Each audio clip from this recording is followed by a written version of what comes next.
Good evening, lovers of fine cartoons. We have a fine cartoonist with us tonight. If you're just joining us for the first time, I'm Mark Evanier. That's how it's pronounced, yes. And I've been doing these little interviews, one-on-ones, where I interview friends of mine. I have a lot of fascinating friends, and we sit around all the time and talk. And then we thought, well, maybe we should talk in front of other people. My friend today has been my friend for a long time. Excuse me, hold on. Sorry. Perhaps in your life, you have had the case where you met someone and within 2 or 3 minutes you thought, I'm going to know this person the rest of my life. We had so much in common and so much to talk about. It's very annoying to be around for other people to be around us because we just keep talking to each other. About 10, 15 years ago, one of the many, many incredible coincidences of my life occurred. I had jury duty out in Van Nuys. I dreaded it. Oh, I got to sit there all day. And I knew I wasn't going to get picked for a jury because I never get picked for a jury. So I trudged out there and I walked into the jury. I checked in and they put me in the jury room. I walked in and there was this person sitting there. Hello. And we both did like Tex Avery takes. We exchanged giant eyeballs and wolf sounds. And we sat down and talked all day about comics and cartoons. And you got actually picked to go and be interrogated for possible jury duty. I just sat there all day, but we otherwise spent the day talking about cartoons and comic books and all the things. Hello, Scott Shaw. Welcome to this strange event here. You might want to turn your fan off. Oh, that's a good idea. Thank you. I always forget to do that. Okay, it's on. It's off. The interesting thing about that day at the courthouse was that everybody around us was staring at us because they were like, "What the hell is going on? Why are these guys showing up together?" And the other funny thing was, I had to go in to be, for the selection of whether I was going to be on the jury or not, and the judge tells us to all come back the next day, and he says, I want to make sure that you take this seriously. I don't want any of you showing up here looking like you're going to the beach or something. So the next day I showed up in my loudest Hawaiian shirt, and guess what? I got off. I didn't have to have jury duty. Well, that's it. I should try that sometime. Let us tell the people where we met. We met in Thousand Oaks, California, on a house on a very, very steep hill, as I remember. Yes. And that was in 1970, I believe. Yes. And it was a man that named Jacob Kurtzberg. He changed it by then. Yes. But I thought I'd give a little suspense to this. That's right. Anyway, yes, it was Jack Kirby's house, and a whole bunch of us from San Diego had come up. I thought we were coming up for like 15 minutes to meet Jack Kirby and then go to Denny's or something. I think so did Jack. But that's a great story in itself. But anyway, Mark and I met at Jack Kirby's house. How about that?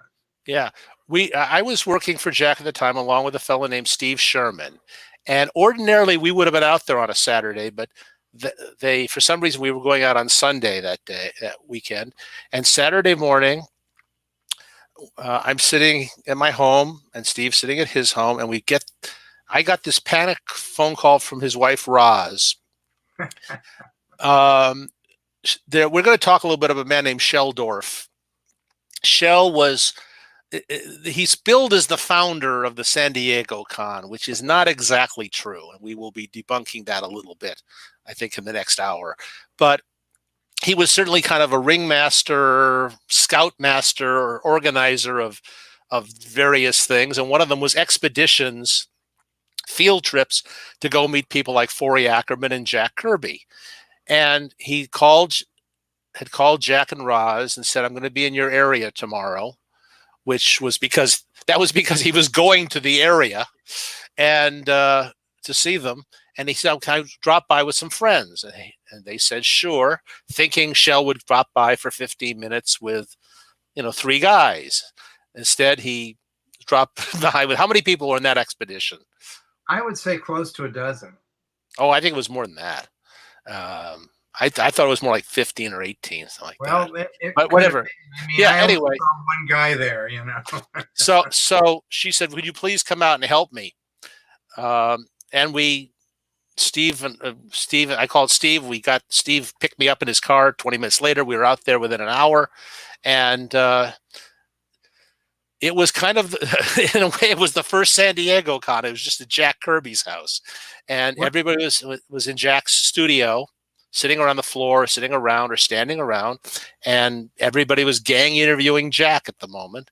And at one point, I remember Roz, who really didn't want everybody there for very long, and also wanted Jack to be able. She knew that if Jack spent 6 hours with you guys, that was 6 hours less sleep he was going to get that night, because he was not going to go to bed till he had done a certain number of pages.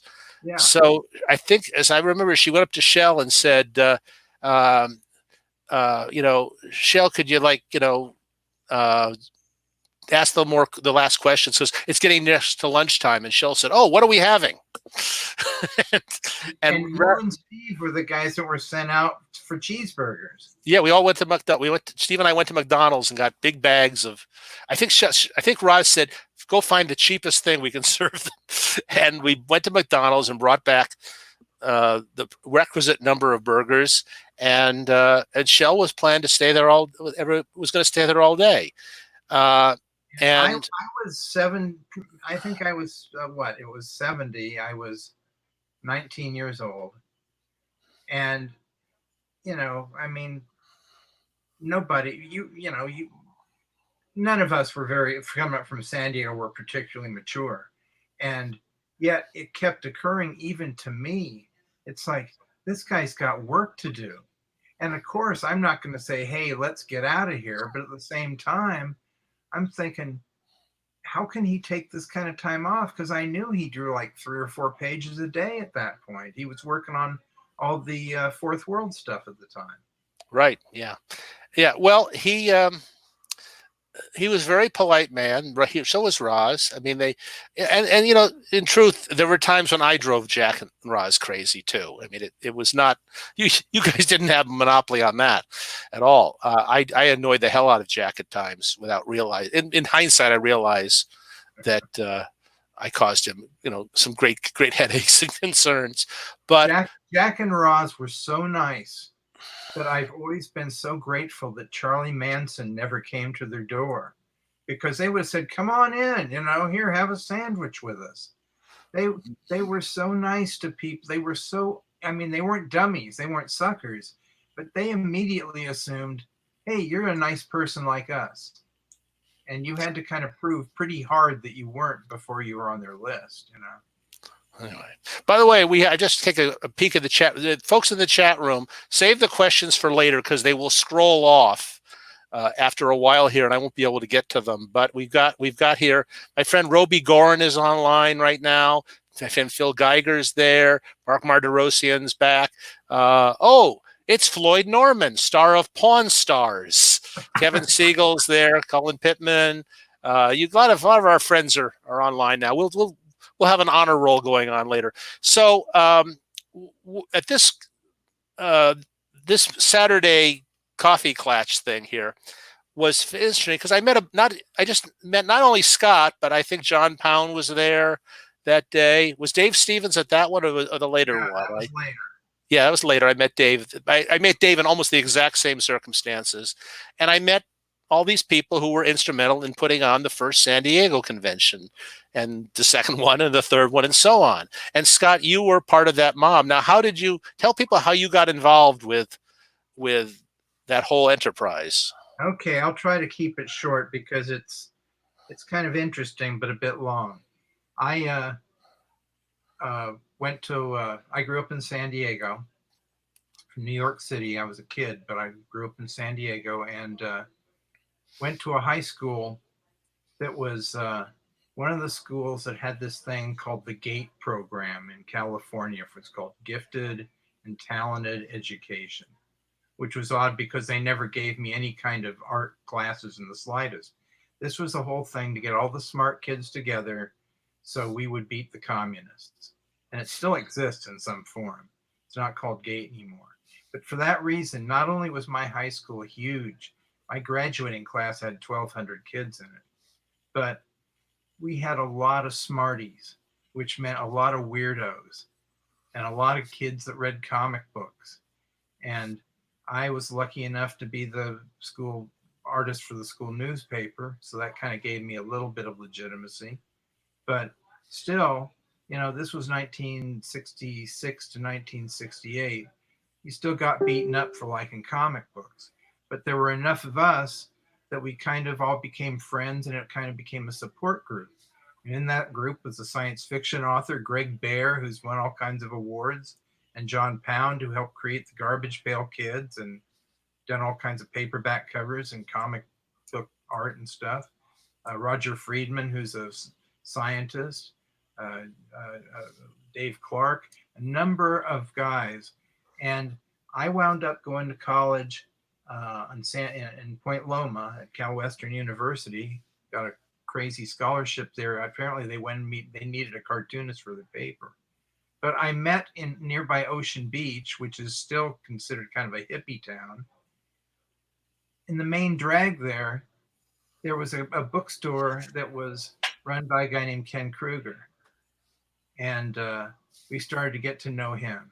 About the same time, and I'll go back to Ken in a second, I was working in Mission Valley there at a bookstore, B. Dalton Bookseller. And I was 16 at the time. And I had a guy come in named Bob Sork, and he was looking for those children's books that repurposed panels out of Prince Valiant strips. And I'd already bought all of them. I said, we're out. We can reorder some for you. We started talking. I remember we were talking about that big Buck Rogers book that was about 3 inches thick that you could get for like $20 at the time. Which nobody ever read. Nobody ever made their way through that entire book. No. But I mean, there wasn't that much stuff out there, and it was all kind of starting to peak out. So we realized we were both nerds, and he said, well, I'm in a group that's all about comics. Maybe you'd like to come out. So by that time, our group, my friends and I from Crawford High and other people too, were starting to gather at this bookstore that Ken Kruger owned. And the bookstore was a model that a lot of dingy little bookstores had back in the day, and I imagine still do. Ken had 14 different bookstores over his career, and he was very savvy because he always had to stay ahead of the police, because he sold science fiction books in the front and pornography in the back. And strangely enough, he wasn't a creepy guy in the slightest. He was a really nice man who wanted to encourage guys like Greg and John and myself to, he actually published all of our first work. Here's a picture. Here's a picture of Ken. There's Ken. And Ken actually went so far back in fandom, he was a comic or a science fiction fan actually before there were ever any conventions. And he attended the very first comic convention in science fiction convention in 1939 in New York City. And there was a group called First Fandom about guys that had attended that were still alive into the 70s and even 80s. And anyway, he kind of knew all about fandom. Meanwhile, Dave Clark, Greg Bear and I that summer in 1968 had gone to the World Science Fiction Convention that was held in Berkeley, California. So we not only got our big taste of what fandom really was, I still think, and we saw, the first time we saw, got people smoking pot, real hippies, guys kissing each other. I mean, it was not only sci-fi fandom, it was the counterculture in spades. So with all that, the most mind-blowing thing was seeing people my dad's age standing around talking about this stuff, because that was, I just always assumed it was young weirdos like us. Anyway, we had a taste of what that was like. So when I went out to this meeting in Claremont, and Shel Dorf was there, and I think Will Lund was, and Mike Towery, and Richard Alf, and those guys are all very important, especially Richard, because he was the guy that fronted the money for the very first Comic-Con. He was a Let's- very successful let- mail order guy. Yeah, he's all the way on the right there. yeah. And I was friends with Richard until his death a few years ago. But anyway, they were mostly collectors and dealers. And we were mostly people that wanted to be creators. So it was a very interesting intersection. And they were kind of buzzing about, Shel had been involved with a show in Detroit called the Detroit Triple Fanfare. So he had talked about that a lot. But when I got my buddies together with them, we really started talking about a convention because enough of us had attended them. There was actually one there have been a couple in San Diego before that. There was one in 65. It was a science fiction convention that I wasn't aware of, but my buddy Dave Clark did attend that one. So we had enough of a taste of it to kind of know what it was. But what we needed were three things, and we had three guys to provide it. Shel Dorf had a lot of addresses and phone numbers of cartoonists because he corresponded with a lot of them. Richard Alf had, I think, the $2,000 that we needed, and he gave that as seed money. And Ken had the know-how. Ken knew how to read contracts. Ken knew how to not get stuck in something where we'd be holding the bag. I mean, when he went out to the different hotels in downtown San Diego, they didn't want us at all because they thought it would be just a bunch of kids, which it was really, because they wouldn't sell any booze. And if they booked anything, they depended on making a profit somehow, at least at the bar. So Ken, I wasn't there, but Ken wangled some really good deal with the crummiest hotel in downtown San Diego, U.S. Grant Hotel, which is now considerably nicer. But we had a one-day convention. I remember the program book was essentially like a flyer folded over that the city of San Diego's Board of Tourists would provide, and they'd print it for you or something. But it was very, very crude. Essentially, I think it was we had three speakers. I think it was Mike Royer, Forey Ackerman, and A.E. Van Vogt, the science fiction author, because he lived, I think, in National City, near the southern part of San Diego. And and I also invited Bill Stout there. I met William Stout, the famous dinosaur illustrator, at Disneyland about a month before this thing. And I recognized his signature because he had this kind of quasi Frank Frazetta signature. And I was at Disneyland, and he was drawing really nice likenesses of people over by the Pirates of the Caribbean ride. So I said, I recognized this stuff from this magazine, this digest side horror magazine called Coven 13. And I said, are you Bill Stout? And his head whipped around, and he goes, yeah. And I told him, I said, well, he says, look, he goes, I can't get in trouble here. Let's go meet, and my break's in an hour. Let's go over there. So we meet behind something where nobody can see us, and we're talking like fanboys. And Bill has hair that looks kind of as short as mine, although this is very long for me. This is my quarantine look, as you can see. And he reaches around and he pulls off this wig. It was like a scene in Mission Impossible. And it all comes hanging down. He was a hippie undercover working at Disneyland. Anyway, he still tells people I was the guy that discovered him because I was the first person that ever recognized him by his signature. And I told him, I said, we're doing this thing. I think you're going to like it. Come on down. He came down, and, he's been a special guest there on and off for years. So that was kind of cool, too. Anyway, that's kind of how Comic-Con started. We used to have meetings on my parents' patio. I really loved it. San Diego, one of the nicest things in San Diego was Balboa Park. And Balboa Park was started back around the turn of the century as the leftovers of this big exposition. But back then you could do anything there practically for free. So we would just go have meetings laying on the grass, in a big park. We didn't need boardrooms and stuff, although sometimes we'd find a boardroom somewhere. But we just kind of did it by the seat of our pants. I think, and before we get too far into this, and I certainly want to hear your memories too. But the one element when people wonder why Comic-Con got so big, and it's something that I think, essentially growing up in San Diego, I think from the age of a little younger than 3, and I think most of us, we took it for granted. And I didn't have to move around. My dad was an officer in the Navy, so I think he kind of knew how to surf the system and not get reassigned out of town suddenly. But San Diego is one of the greatest tourist places in America.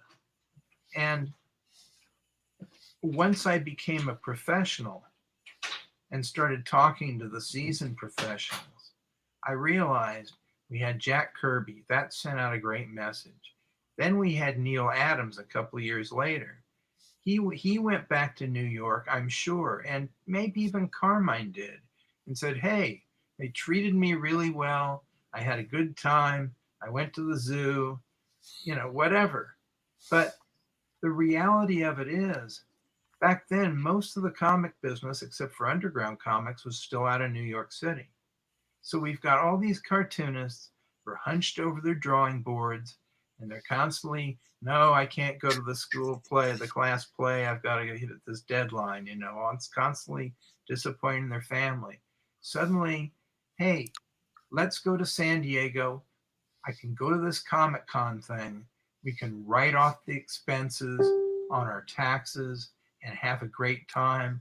And suddenly you don't want to divorce me, and I think that was a huge factor. Not just, oh, we're going to go down to some place downtown. No, we're going to be in San Diego. And we never realized the value of that. In fact, when we started, I'll never forget, Dorf insisted that we put it was the San Diego Golden State Comic-Con, because he was from Detroit and didn't think anyone had ever heard of San Diego. So it wasn't just us that were kind of dim about it. I think San Diego was pretty famous by the late 1960s. Yeah. But anyway, yes. I think that definitely was a propellant for the show. Yeah. I'll add one more name to that, Mark Hannerfeld. Mark Hannerfeld was a fellow who was kind of an intern at DC, working unpaid. He was a devout comic fan, and he was hanging around the DC office. I met him there first time I went to DC in July of 1970, late June actually. And Mark had family out here, so he was visiting them, and he drove down to San Diego and took it upon himself to be DC's representative. Nobody had sent him, but he suddenly declared he was the representative of the first one-day one, right? No, this was the 3-day one. This was the one at the U.S. The first one I went to. And Mark Hannerfeld got up and gave like a speech on behalf of DC Comics. And yeah, I remember him. Yeah, he was the guy that DC based a horror host on. The character of Abel in House of Secrets looked like Mark Hannerfeld. Anyway, he was a chubby guy with a black beard, and he was a very sweet guy who had some money, so he didn't really have to work. He had tons of comic books. In fact, DC built their library and their in-house library by buying Mark's doubles of old DC comics, their first library. And he was, until Nelson Bridwell eclipsed him, he was the resident guy who knew history of comics a lot. And he was at the convention, and he loved it. And he went back, and he's the one who told Len and Marv about it, and everybody else he could. And he was probably responsible for some of those people coming to the second convention, which was the one at the college a year later. But I remember going down there, Jack, that day at Jack's studio. I'm not sure if Jack had already committed to the convention at that point, but it was in any case, it was to kind of shore up his support for it and discuss what he would do there. And he started, as Jack did with any idea you ever took him, No matter what idea you gave Jack, he would expound on it and take it 15 different ways. He started talking about what the convention could be, and he was talking. And I tell people this, and they sometimes don't believe me, but very early on, not at that particular day, but in one of the first couple of years of the convention, when we were still thrilled to have 500 people or 800 people there, Jack said, and this is almost a verbatim quote, "This convention is going to get so large, it will take over San Diego, and it will be where Hollywood comes every year to sell the movies they made last year and to find out what they're going to make next year." And we kind of, as we did with a lot of the things Jack said, we kind of nodded like, "Oh, yeah, sure. You're right, Kirby. Yeah," humoring him. But look what happened. He was the first one to see that the convention could be more than just a bunch of guys sitting around swapping, back issues of Action Comics, and that it would cross over into other media. You also, is one other person who should be mentioned. Ray Bradbury was a very early supporter, also of the convention, and he was probably one of the main reasons that the convention got a lot of press, because Mr. Bradbury was a celebrity in Southern California, and wherever he went, there was news coverage. They were talking to him about the possibility of coming for the first 3-day one. Yeah. And he shot back, "Well, I have a $5,000 speaking fee, unless, of course, you're a nonprofit organization." And Shel immediately said, "Oh, we're a nonprofit organization. We never registered as anything." And then we started looking into becoming a nonprofit organization. Yes, yeah, it's fascinating how that convention grew, and how people frequently didn't know what they were doing, and it worked out okay. And my impression was that the main thing that Ken Kruger contributed was to be the adult, to be the grown-up. At the third San Diego convention, there was a moment I will not forget. This was the one on Harbor Island. I think that was the third one, or that was the fourth one, maybe. That was the fourth one. Yeah. Some dealer had a display with copies of Action #1 and Batman #1 and Superman #1, and comics which at that point sold for a phenomenal $200 an issue. And this kid goes up, and when the dealer turns his back for a second, the kid grabs them all up and starts running for the door. And the dealer yells, "Stop that kid. He's a ripoff artist," which I thought was nice, because you wouldn't want to insult him by calling him a thief. Ripoff artist sounded classy. And he runs through the dealer's room, and I slammed into him. I just give him one of these things and almost knocked him over. And at the door, a security guard caught him and grabbed him. And now the question was, what do we do with him? And Ken Kruger runs up and says, "Call the police. We're going to have him arrested." And the kid going like, "What? I just told comic book." It was like he had committed a toy crime, a fake crime. And Ken said, "This is a crime. Those items are worth money. He stole them, tried to steal them. We are going to have him arrested." And people are standing around going, "Oh my God, he's going to be arrested." Dealers were so happy. Ken was the only guy in the room that occurred to. And they came and they took the kid away. I had no idea whatever happened to him, but the items were recovered. And it was a moment when you realized that Ken Kruger was the adult in the hierarchy of this event. He was a good guy, and he did not get the attention he deserved or the credit he deserved for the fact that convention exists. He didn't want it. That was the greatest thing about him. And maybe part of it was kind of keeping a low profile all his life. But Ken definitely was more interested in getting John and I work and getting Greg. Actually, Greg's a good artist too. He had Greg do some illustrations for him. Yeah. And we were friends until he, the last time I saw him, I think, was the 40th anniversary of Comic-Con. Yeah. Scott, to finish something that we started talking about, and maybe you'd like to show this image. When we were at Jack's house, we need to finish the story of Jack's house. I'm sorry. Yeah. First of all, at one point, this was into the afternoon. This was post cheeseburger time.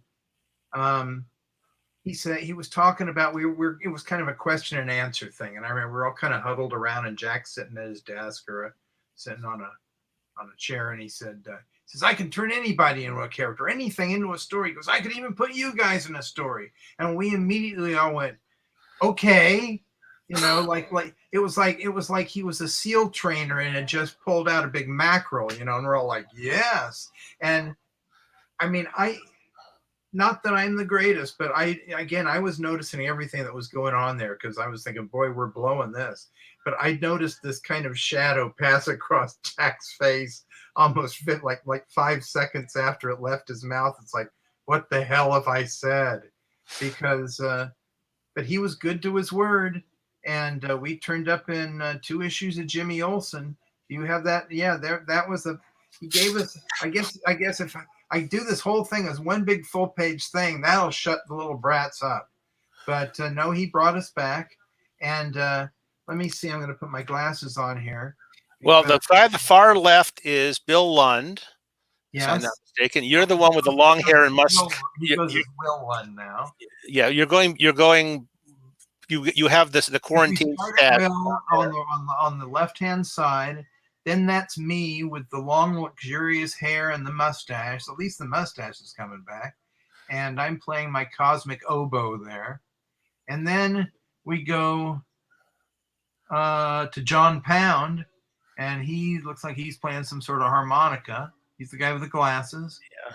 And then we go down to Mike Towery, and he also was a retail mail order comic book dealer who now runs the San Diego Comic Fest, which is a nice small convention that in many ways mimics the early Comic Cons. I highly recommend it.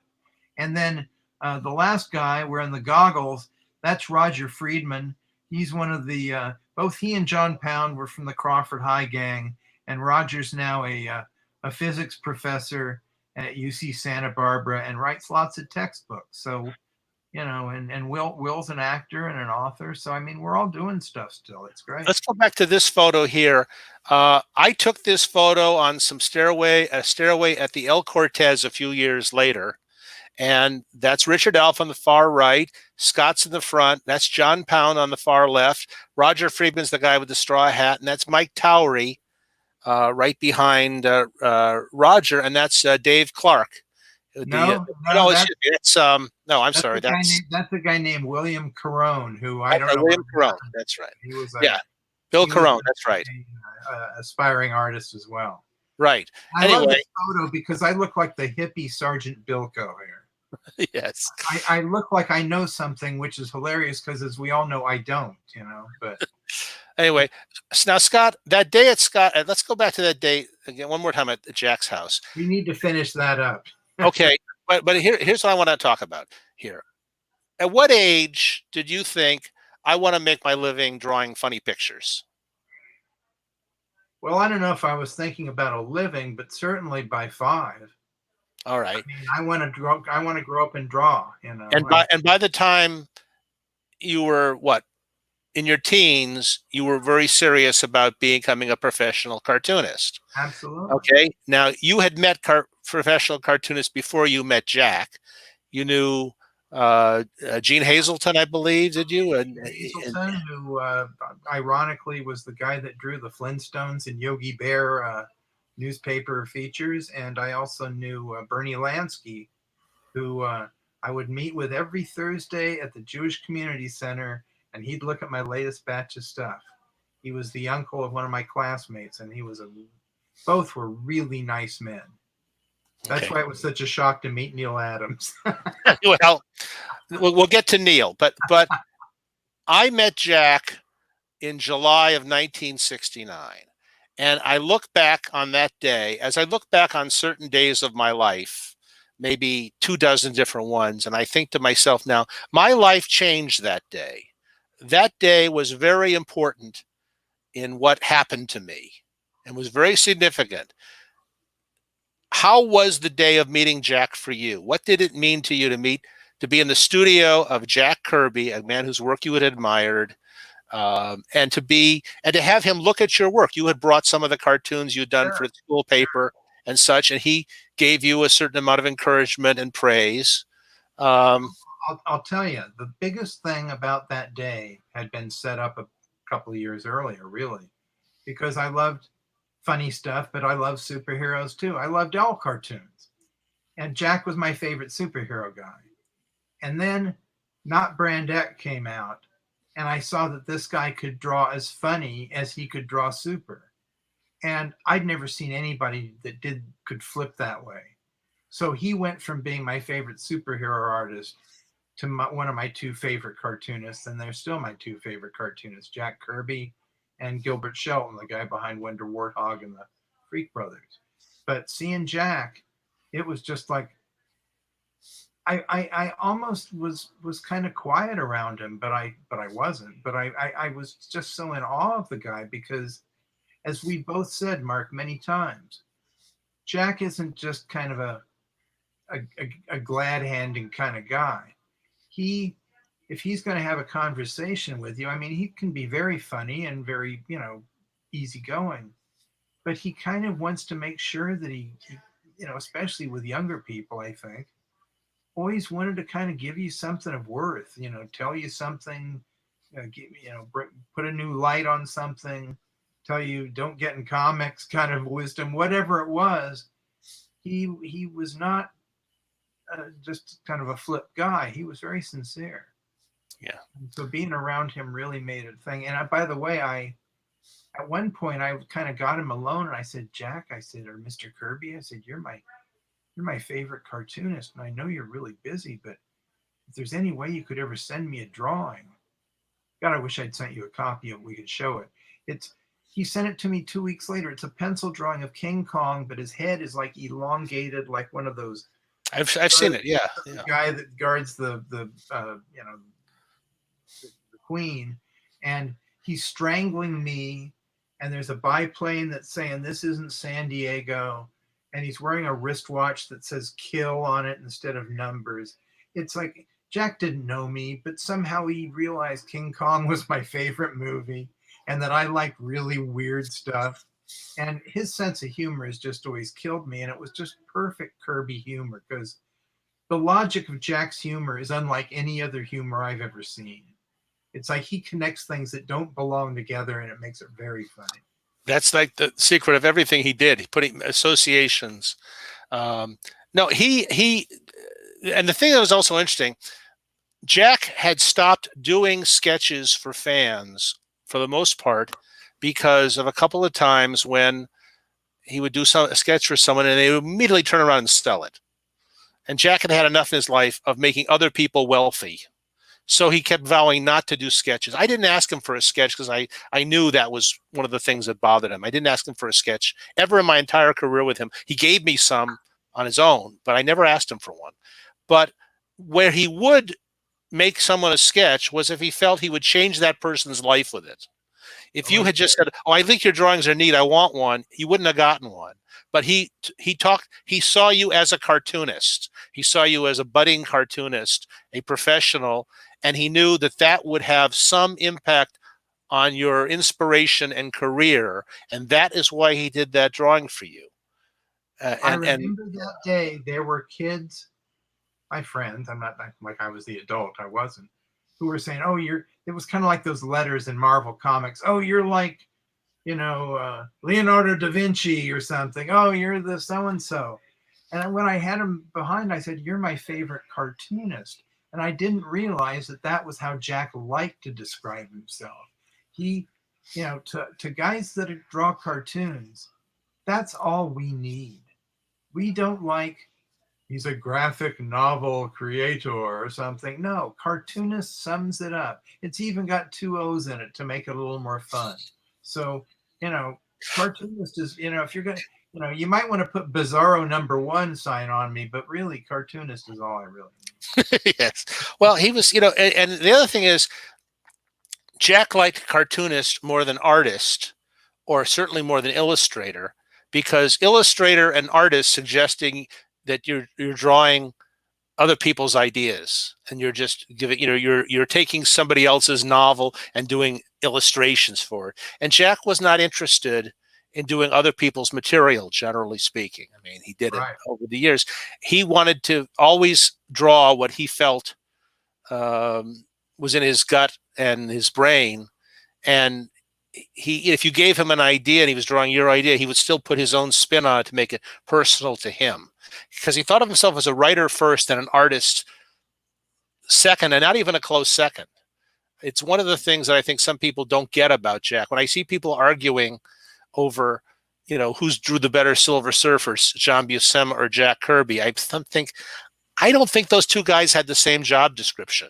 Not to put John Buscema on any way, but John Buscema was interested in doing a really good drawing, and Jack was interested in revolutionizing the industry and putting some new concepts on the page. Whether he succeeded in that or not is another issue, but he approached the work very different than most guys we would think of as comic book artists, and just an amazing man. So he came to the first San Diego con, the first 3-day one. I was there on Saturday. Okay, what have we skipped? The ending of that day. Oh, yes. Oh, yes. It's about 4 o'clock, and Roz and Jack are looking. I mean, I'm reading the signs. They're like, looking at their watches and stuff, and I'm thinking, we really need to get out of here. And Jack says something, we're talking about something, and he kind of says, so, boys, is there anything else we can do for you? I mean, that's the nicest possible way of saying get out. Here comes the tape recorder. And this person named Shel Dorf had brought along, he goes, well, there is one thing. He pulls out a tape recorder, and he pulls out, I believe, the first 3 issues of each one of the Fourth World books, all 4 titles. So it would be a dozen books. He didn't want them autographed. He said, Jack, I'd like you, starting with Jimmy Olsen, reading these out loud into the tape recorder chronologically. If possible, I'd like you to do the voices you might imagine they might have. And as you go along the way, could you please annotate any things, like telling us why you wrote something a certain way or why you drew something a certain way? And it seemed like 3 minutes went by, but there was a significant pause, and Jack just says, no. That was the best syllable I've ever heard in my life. Yeah. And we got out of there. Even Shel got the message, which is unusual because he usually never did. Do you remember the thing Shel talked about, how he wanted to have the conventions in a beachside hotel because he felt the ultimate experience for a comic fan would be to walk on the beach with his favorite creator. And what he wanted to do was he wanted to have these things where, like, at 1 o'clock, 2 o'clock, 3 o'clock, and 4 o'clock, you could sign up for a walk on the beach with Jack Kirby. And there'd be like groups of like 20 people, and you can sign up, and you'll be on the 1 o'clock beach walk with Jack Kirby, or you'll be on the 2 o'clock beach walk with Ray Bradbury, or the 3 o'clock beach watch with Mike Roy, or whatever it was. And he would send these people down to walk on the beach and just talk about comics, and then come back. And he was never able to get a convention on the beach. I think he would have been better off selling tickets to swim naked with people at the El Cortez. I think that's probably what more people would have enjoyed. Well, and a lot of pros actually did that, including people we know. Not me, but people we know. Yes. The nice part about the El Cortez was where the San Diego Con was for much of its early years. And the nice part about that hotel is that the management really didn't care what you did to it. There was nothing you could do to cause the management to go, hey, don't do that. Well, the first year we had the 2 of them at the Grant, and that was really grunty. The third year, the second official one, was at UC San Diego, where we stayed in the dorms. Yeah, and that was very Spartan. I remember because there was nothing around. You couldn't do anything other than be right there on the campus. And you had to eat the meals that they served there at the campus. Yeah, there was no other restaurant around. No. But the third one was at the El Cortez, which was a really big deal hotel, probably back in the 40s and 50s. It was certainly kind of a San Diego icon. They had a glass elevator that they always made a big deal about. But by that time, it was kind of on, what? Nobody was really worrying about. You're right. Nobody was worrying about anything. I remember one time, a friend and I were down, and it was built kind of like that skyscraper that Bruce Wayne's company was in for a while in the 70s, where it was a big building, but there was a giant atrium in the middle. So we were down trying to send off a Roman candle. It didn't occur to us that we might set fire to the whole hotel. That was right after we'd put shark repellent in the pool. And here comes Jack Kirby. It's about 11 o'clock at night, and he's walking by, and he knew both of us, and he came over, "Hey, boys, what are you up to?" And I said, "Well, Jack, we're shooting this firework off." And my buddy, I remember, goes, "Jack, it's the boom tube." And Jack kind of looks, and he goes, "Here." And he's smoking a cigar. And he goes, and he hadn't switched over yet. And he goes, "Well, come on, Jack, light it. Light the fuse for us." And I'm not making this up, Mark, but Jack really, again, that thing in his eye, he almost did it. He almost was like, how Jack liked thinking about being on the streets back as a kid. There was still that little streak in him that was like, yeah, I'd like to be one of the boys again, but no, I'm not going to, Jack also liked big explosions and big things. And that was, how many explosions did that man draw in his life? Come on, Yeah. Which was the year of Beyond the Valley of the Dolls? Was that like that was like that was maybe 76 or so? Yeah. One of my buddies was a projectionist in San Diego, a guy named Bill Richardson, another guy that went way back in fandom with me to high school, and got a 16 millimeter print of Beyond the Valley of the Dolls. And I was working for the city schools, so I got a whole bunch of 16 millimeter anti-drug cartoons, and Sonny, the one with Sonny and Cher and stuff like that. And we got, this was back when you could get a room, a room to show stuff in. And we charged $1 a piece, and that's how we paid for our room, so we could stay down there. And Mark was there. You tell the story about some of the guests' reactions. Well, what happened? If people haven't seen Beyond the Valley of Dolls, do not watch it on DVD. Do not watch it on TV. It is a great movie, but only when you see it in a big room with a big hip audience that knows how to laugh at deadpan humor. It's really an amazing film in a certain way. It's kind of like a Jack Davis drawing come to life with everything happening at once in 12 directions. It's what if Sid and Marty Krofft made a dirty movie? Yes, that's right. Well, this was Russ Meyer, who was in the same category at times. Yes, he has a very similar taste, except with large breasts. Yes, that's right. Well, anyway, he's not interested in big breasts. So it's a very funny movie, but it's full of aberrant lifestyles, we'll call them. So I went to see it there, and I'm sitting there with Bob Clampett, the great cartoon director Bob Clampett. We become good friends there, and I'm sitting there, and he's whispering to me like it's like this. Why is she doing that? And I go, she's a lesbian, Bob. Oh, okay, thank you. And why is he doing that? Oh, he's a homosexual, Bob. And he didn't get half the reference.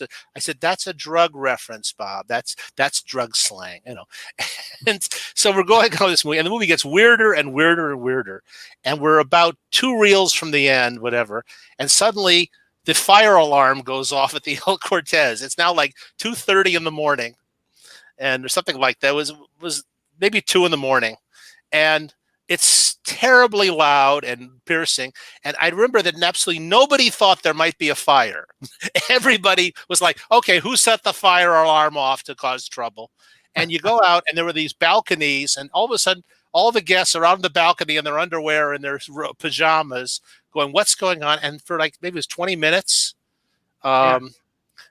it was deafening. Nobody could sleep, and everybody's out there, and the convention is suddenly, resumed at 2 a.m. and they never. I don't think you ever showed the end of the movie. No, we showed the end. Really? Nobody. We showed most people.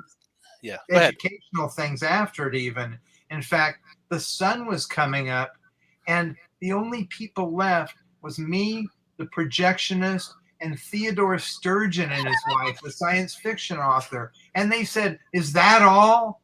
Is that all?" They just loved it. He used to come to my Oddball comic shows too, and then send me comics for the show later. I mean, he was really interested in all the weird stuff.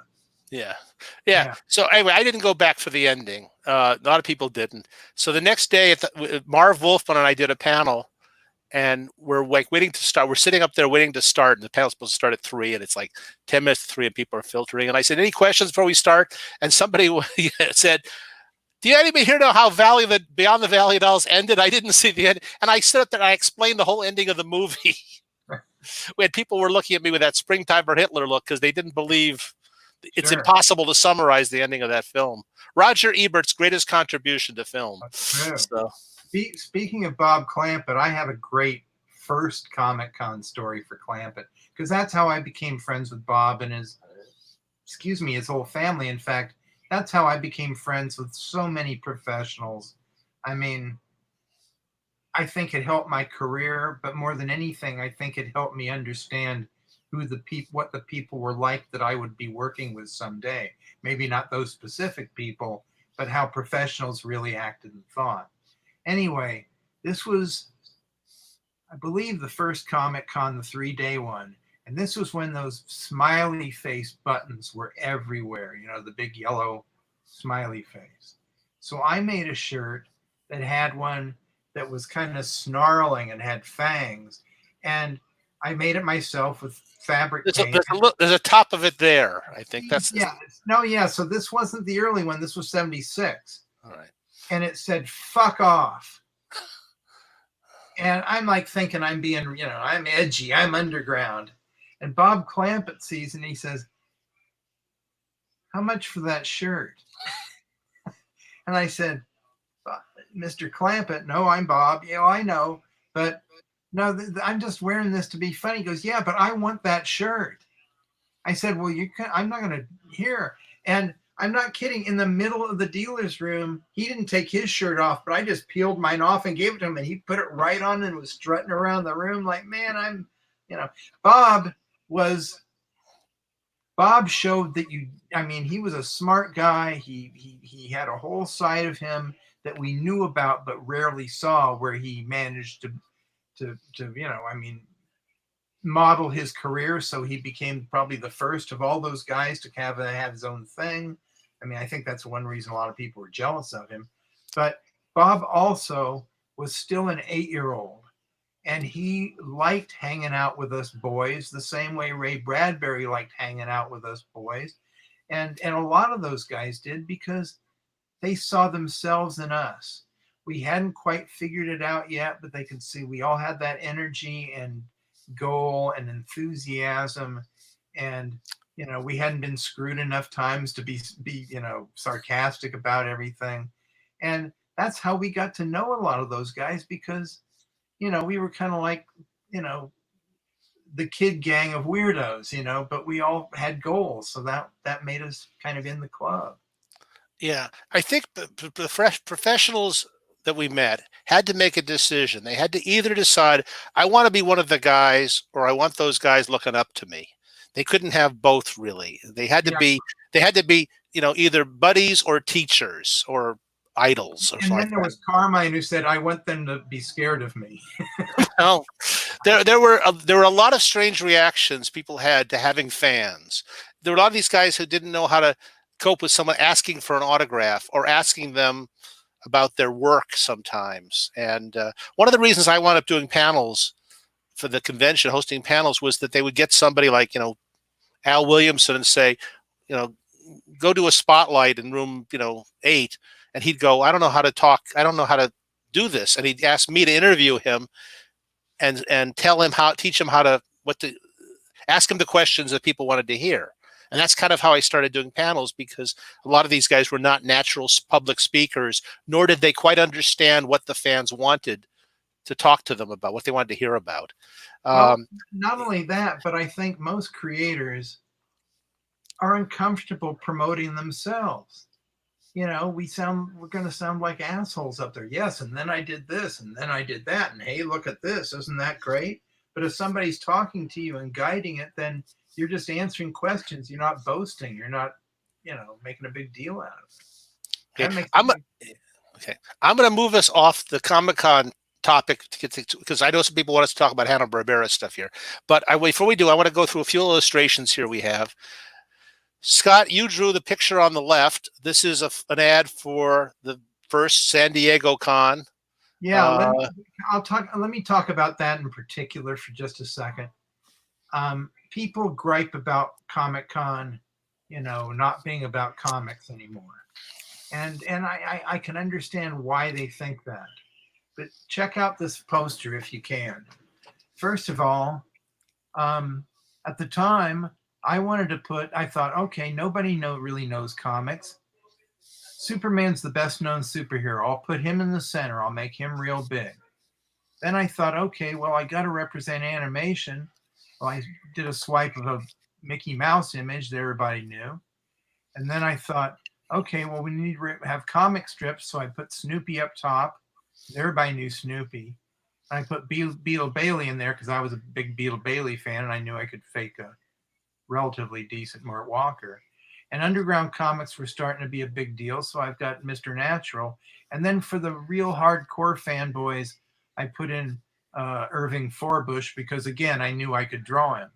So even then, I was kind of trying to think about how to attract people. We knew the fans would come, but I was trying to look for people that just thought that was interesting. And then look, right there we have discussions, movies, auctions, art show, and nostalgia. Now, the movies back then were nostalgia. I think we'd show a 16 millimeter print of King Kong, or at the very first one, I remember Richard Corbin had a movie that he'd made himself called Never Win, and he didn't even come. He just mailed it in so we could show it. And so we were always talking about, science fiction, horror, literature as well as comics, movies, TV, but it was looking back. It wasn't the promotional aspect. Then that other one, that's one that I did the main lettering and the Buck Rogers did. And again, my mentality was like, well, it's a comic character that most people don't know, but he's freaky looking. And John Pound inked it, and Roger Friedman, the scientist, did the lettering. He used to letter our comic book. He lettered a couple for me. Yeah. Anyway, I think the thing that most people are looking at in these two posters with amazement is that on the first one, it's $3.50 admission for 3 days. You can't even get a Snapple today at the convention for $3.50. Anyway, we have a hog. Anyway, here are two convention program book covers. Well, actually, I'm out of sequence here. I've got no, that's right. Yeah. Yeah, these are ones. These are ones that, believe it or not, I colored, and Will Eisner still spoke to me afterward, which is amazing, because I just used. I got a copy of it and just used markers to stipple on there, and then a little bit of. I think he used a white colored pencil. The other one I think turned out a lot better because Sergio gave me a lot of, material to do, so I just spotted the colors. But geez, to think that early on we got covers by Will Eisner and Sergio. I mean, that shows just how quickly people were taking us seriously. Okay, now I have one more picture from the San Diego convention. We could talk for an hour about this particular evening here. We did a surprise birthday party for Jack Kirby one year, and people still tell me it was the favorite moment they ever attended a connection with the San Diego convention. At the far left, there is Marv Wolfman. I'm on the right, and Julia Schwartz was somehow managed to get into every photo taken that evening there. But we brought Jack in, and we had I don't know, what do you say, 500 people in that room, something like that. We had a Yeah, it was big and it was great. we had a ballroom. People had donated money to this. We just passed the word around the convention. We're giving Jack a party. If you want to kick in for it, give Mark Evanier money. And all through the convention, people were coming up to me and handing me $10 and $20 bills. I just stuffed them in my pocket. And every so often I go back to my room and empty like, $600 out of my pocket and go back and get more. And I think we collected like $3,000 that evening, that at the convention. And people came and we had a cake, which you designed, Scott. Yeah, and we and it was time at a San Diego bakery. And it was a genuinely, I've never had been to a moment at the convention was filled with so much love and appreciation and people being so happy they could be there for Jack's surprise. And he was surprised. He was really amazed by it. And it's one of my, dozen or so favorite moments from all 50 conventions I've been to. You've been to 50. Well, you went to the first one-day one, Scott, but then you missed one. So we've been to the same number of these conventions, really, when you come right down to it. Yeah, I think one day we figured it out that I until I broke my ankle, and I got to tell you something, that missing that Comic-Con was much more traumatic to me than losing my foot, and still is. And it's not just because I'm obsessive or want to rub your face in the dirt that I was there more days than you. You were absolutely more, yeah. Well, I mean, Comic-Con for us is really our annual reunion. It's not a convention. It really is. It's better than any class reunion because with a few exceptions, you like most everybody there. Yeah, you were at a lot more days than I was because I went through a period when I was losing interest in Comic-Con, and when the convention went to 4 days, I would go to 3 of them. And I would go down Friday morning. I'd skip Thursday, go down Friday morning, and then leave early Sunday. And I was actually thinking of going down to 1 day. I was just kind of lost my interest in the convention. And then one year they started asking me to do lots of more panels. And I had fun doing them. And that's when I went back to all 4 days and staying the whole time because and to this day, that's what I enjoy doing there is doing the programming and the panels and things like that. But, and then every so often at a convention, you have these memorable moments. The panel we did with John Broome is one of them for me. The panel we did with Joy Murchison Kelly a year ago, 2 years ago now, was one of them. There are these special events and special moments, and you meet people who change your life. I met Carolyn at a San Diego convention. We were together 20 years after that.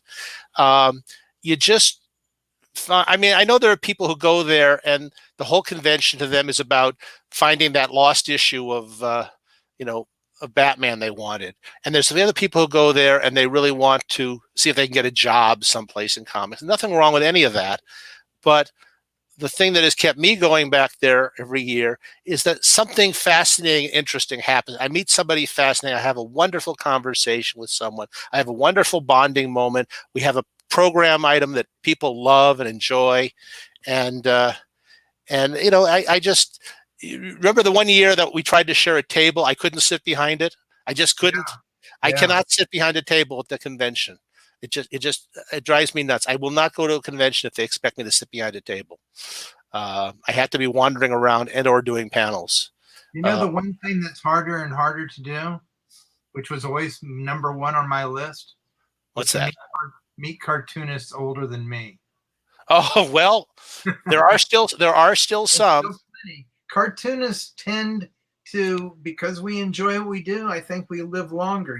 We don't drink and smoke like they used to. So, a lot of us are healthier than that. So, okay. I'm officially declaring the Comic-Con part of this interview over, and we're going to segue to the Hanna-Barbera part of this. We can come back another time and do more on the Comic-Con, and I'm sure we'll do more about Hanna-Barbera. But you and I worked for Hanna-Barbera for a number of years, and that was very important. Picture off the screen? Oh, sure. You're right. I'm sorry. You're right. I forgot. How come you got that picture on? I want to hear the slam. I'm sorry. Okay. We worked in this building which this is the building after it was closed up at 3400 Cahuenga Boulevard. And it was very significant for both our lives because Scott and I, one of the 105 things we had in common was we kind of grew up on Hanna-Barbera cartoons, and we had a love for early Hanna-Barbera cartoons and a desire to connect with them in some way, to be part. Those characters meant a lot to us. There was a period when I think that the two people in the building that knew the most about the old cartoons were you and me, and I'm counting Bill and Joe in that list. I gotta explain the reason we love those cartoons, and I have to also explain. I think it's probably the same for you. I really only love about 5% of the cartoons they made because they made so many. But Mark and I were born. I was born in 51. You were born in 52, and we grew up memorizing the same cartoons that had been released to TV to the point where we could play back almost any cartoon. We just, I mean, there was no information on the history of animation, but we kind of already figured it out for ourselves. I mean, my dad was in the war, so I'd ask my dad, okay, I figured out, oh, well, they're fighting the Japanese and the Germans. This is from the early 1940s. I mean, when you're a smart kid, you go out of your way to find out the stuff you want to know.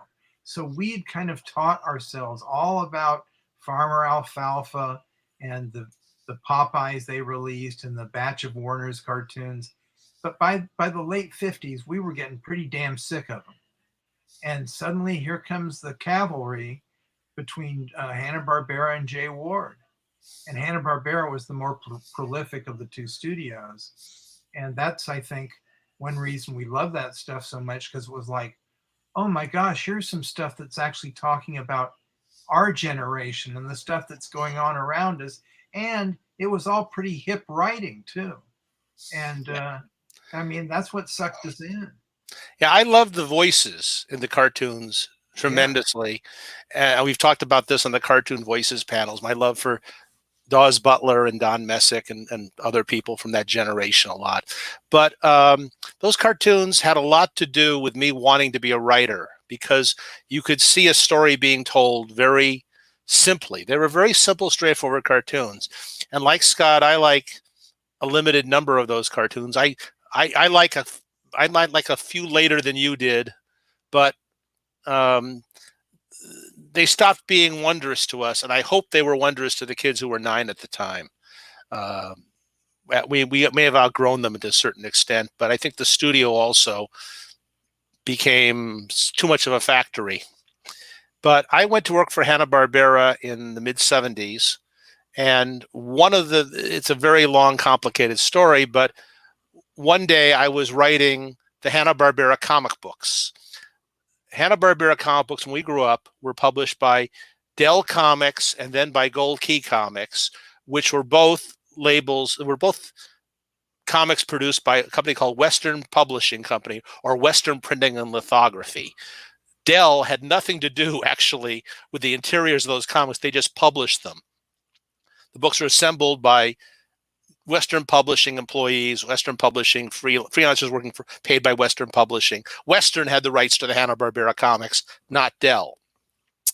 And I was fortunate enough to get into writing for Gold Key Comics for a man named Chase Craig, who was the editor there for many, many years. And I wrote, among other things, the Scooby-Doo comic book for a while, which was drawn by Dan Spiegel. And I loved doing that. And then Chase retired, and I didn't get along with his successor particularly well, and I was trying to do other things, so I left that. I went off, I did other things, I got into writing television, and I was writing a TV show called Welcome Back, Kotter for a year, and the day after that job ended, I decided not to come back for the next season. We finished a season, and I decided not to come back. I got off. Chase Craig called, and had come out of retirement to edit a new line of Hanna-Barbera comic books that would be published by Marvel. And he said to me, I got Dan Spiegel to draw the Scooby-Doo comic book we're doing. I said, how many are you doing? He said, we're doing 4. We're doing Flintstones, Yogi Bear, Scooby-Doo, and Dynamite. And I got Dan Spiegel to draw the Scooby-Doo comic book, and he asked if there's any way we can get you to write it. And I said, who's writing the other ones? And he said, I don't really have anybody yet. I said, I'll write the other ones if I can write all of them. And he said, you got it. Let's go to lunch. And I wrote the comic books, and then Chase decided to retire again, and I took over as editor there. But we did. Excuse me. Yeah. May I point something out, though? Yeah, There was a sure. gap between the stuff that Western Publishing was doing and the stuff that Marvel was doing, because at some point, for some reason, maybe the characters just weren't as familiar or worth the licensing money. I don't know. But Gold Key dropped all the H&B stuff altogether, or maybe they had some of the new stuff, but they didn't renew the old stuff, because Charlton picked up that stuff, and Charlton published every possible permutation. They had anthology books. They had Barney and Betty Rubble comic. Great Gazoo had his own comic, but 90% of them looked like crap. They looked like somebody had looked at the model sheets once and then threw them in the trash and then just drew them however they wanted. The stories were all like out of Joe Miller's joke book. And Mark, you talk about the foreign publishers and how they thought about all this stuff. Yeah. At that point, Hanna-Barbera was owned by a company called Taft Broadcasting. And I think, you could have made Yogi Bear into a moose if you were paying the money for it, the right. They didn't have a lot of affection for the characters. The executives there didn't even know the characters that well. But they knew that there was a lot of money to be made by selling the reprint rights overseas. They would sell someone the right to do Scooby-Doo comics in France, and then they would sell them photostats of the pages Gold Key had produced. And there was a lot of money in selling those pages. And the foreign publishers weren't buying the Charlton-produced pages. And the money had way dropped off. And they said, what's wrong? They said, well, we think the Charlton stuff is lousy. We can do better stuff on our own.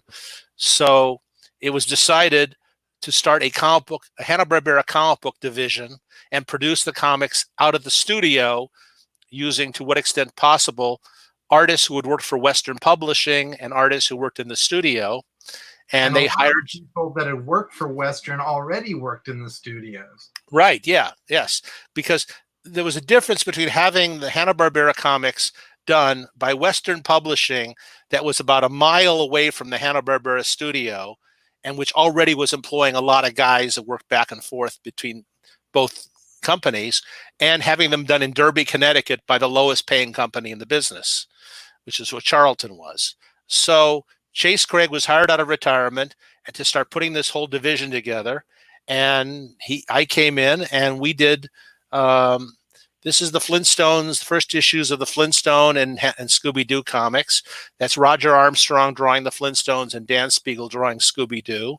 And then we had the next thing was, where is it here? It's here something. Here we go. Yes, Yogi Bear and Dynamite. And that's Pete Alvarado penciling the Yogi Bear cover and Paul Norris drawing Dynamite. Scott, didn't you ink that Yogi Bear cover? Yeah, I think that wasn't the first published thing. No, that was the first published thing, because my first gig was that big Christmas thing, but this came out first. Yeah, the big Christmas thing was this. They wanted a tabloid-sized comic, and they wanted it done. I remember Chase calling me. It was like this was written over the July 4th weekend. They suddenly said, we want this book. And the deadline was such that I had to write it in 1 day or 2 days. And I remember it literally being 105 degrees in LA as I was writing a Christmas story. And Scott came in and inked all but one chapter of it, I believe. Yeah, I even drew some of you gave me some like little one-page puzzle things. Yeah. Yeah. A lot of the old characters that weren't really in the story. Yeah. And then Chase, that was the last thing Chase did before he left, I believe, or maybe he did one more book. And then we later did this one. We did a Laugh Olympics comic book. We did a special, and this one was also written in 1 day or 2 days. That's Willie Ito with me inking him. That's right. And in the meantime, they added other comics in. We had the Laugh Olympics comic and the Huckleberry Hound the Hanna-Barbera Spotlight. That's Pete Alvarado drawing, penciling with Scott inking the Huckleberry Hound cover. The Laugh Olympus cover is made up out of old model sheets. And we also had a comic called TV Stars. We did ish. And that cover, you inked that cover, didn't you, Scott? Yeah, and you penciled it, right? Yeah, I penciled that. Yes, because I was the editor and nobody could stop me. And I also did the lettering on it too. Yeah, this was selling the current new shows, and Classics was selling the original stuff that we liked. Yeah, Hanna-Barbera at that moment had the characters divided into groups. There was a thing called old favorites, something called classics. I remember they were like, and if you bought merchandising rights, you'd buy merchandising rights to a group. And what puzzled a lot of people, and there were a lot of mistakes made in it, is that classics was Huckleberry Hound, Yogi Bear, the Flintstones, the Jetsons, so on. But Top Cat was an old favorites. A contractual thing. Top Cats was not in the classics group. And Iwo Takamoto called that stuff that 50s shit. Yeah. Oh, really? Okay. I once had the nerve to tell him, I said, if it wasn't for that 50s shit, none of us would be here. Yeah, well, but we got to do, Scott and I, who had grown up on Huckleberry Hound, and yeah, I grew up on Hanna-Barbera comics published by Gold Key that were, or Dell rather at that point, drawn by Kay Wright and Pete Alvarado. And I've just shown you Hanna-Barbera comics that I wrote and Scott inked that were drawn by Pete Alvarado and Kay Wright, the same guys. And we gave them, I think, their first ever credits in comics. And although I have to say, the guy that kind of set the bar for Hanna-Barbera comics was a fellow named Harvey Eisenberg. Yes. And they would give him at Western, whenever they did a new HB book, they'd give him the first stories, because he had a way with those characters. Even though they were flat designs in print, he could give them volume. He really knew how to act. He'd drawn Tom and Jerry for decades, and he was the guy that everybody was imitating, including me. And we're friends with his son Jerry Eisenberg, who's also an outstanding cartoonist. Absolutely, yes. So now we segued from doing that. We did the comic books for a while, and then we did a lot of them for overseas. But we also segued into working for Hanna-Barbera on their cartoon shows. Scott, give us a list of Hanna-Barbera shows that you did a lot of work on. Well, let me first tell you how I got the job, because I was inking the stuff, and then you had me drawing a few things. And one day, and I was very happy. God, I finally was supporting myself with my career. I wasn't doing anything else other than drawing comic books. And I get a call, and I love the fact I was a freelancer. Freelancers love setting their own hours and working on our underwear and the whole thing. So I get a call, and it's Hanna-Barbera, and I think it was Iwo that called me, and they said, we've seen your work in the comics, and we'd like to know if you'd like to come in and maybe work in the layout or character design department. And I said, well, I don't know. I said, I kind of enjoy freelancing here. And they said, well, we're doing a new Flintstone show. I said, when do I start? Yeah. And that was all it took. And I went in there, and I mean, my career has been so wonderfully smooth. But I have to say, one of the nice things about it too was, before Markin helped me out, I was working in a comic book store about 3 miles down the street from Hanna-Barbera. I moved from San Diego up because I figured this is where I'm going to meet cartoonists. And that's where I actually met people from Hanna-Barbera. So when I showed up there, a certain number of people already knew me from the comic shop. But I've always been pretty good at being in the right place at the right time. So I'm very lucky that I've had friends that kind of helped set that up. But I wound up going in, and instead of the Flintstones, they didn't have, I guess the network gun hadn't been fired yet for us to start charging against that account. So they had me I learned layout working on a show called the Godzilla Power Hour. And the funniest thing about that was, Godzilla was a half hour, and then there was character Jana of the Jungle. And they were very straight artists. I mean, drawing styles. And I'm thinking, man, I don't know if I can draw this Johnny Quest style stuff. But Doug Wildey finally came around to my desk and he goes, I need to talk to you. I said, well, what? Doug had that kind of voice. He goes, because you're one of them Bigfoot guys, aren't you? And Bigfoot in cartooning means you do the funny stuff. You don't do the adventure stuff. And I said, yeah. He goes, do me a favor. He goes, I'm going to ask the head of your crew to only give you layouts with monsters. You can draw monsters, but you can't draw people worth of shit. And I said, well, thanks, Doug. he wasn't being mean. He was just being Doug, you know. It's like, yeah, you know, that was a big awakening, though. Scott, on the cartoon voice panel I did last Saturday, we had a fellow named Jim Meskimen, who was an incredible impressionist. And Jim worked in layout and design at Hanna-Barbera for a while. So you have now become the second consecutive person on my webcast to do a Doug Wildey impression. Well, every person now has to do that. Yes. Doug had the office next to me for a long time, and he was quite an amazing force of nature in the building. Yeah. He was a more activist producer than most of those producers there. And well, yeah, because in my experience, the big bosses want to hire a producer who's not going to stand up to them. If they say we need to ship that tomorrow, they don't want a guy that says, I don't know if we can do that or not, Bill. They want to have somebody that's going to jump. And Doug was a guy that, you know, could see that animation certainly wasn't what it was in 1964 when Johnny Quest was new. They couldn't even do all the Johnny Quests the same way. They had to back off on the chiaroscuro of effects that he was putting in there.